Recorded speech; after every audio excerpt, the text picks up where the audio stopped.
饅頭烏蠅饅頭烏蠅 It is a Cantonese idiom and used to describe someone loses his direction or focus to do something. Its direct translation is a blind fly. Imagining that when a fly is blind, how does it fly?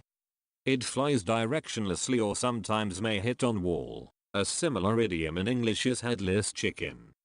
The meaning of 饅頭烏蠅 is more than disorganized, uncontrolled or busy, but it also implies silly and don't know how to do.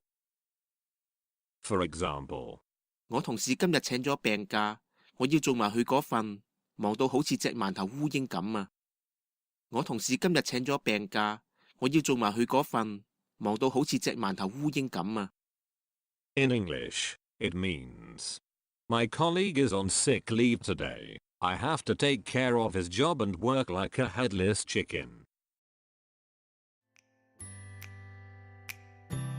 Don't forget to like, comment, share and subscribe to my channel. Thank you. See you next time.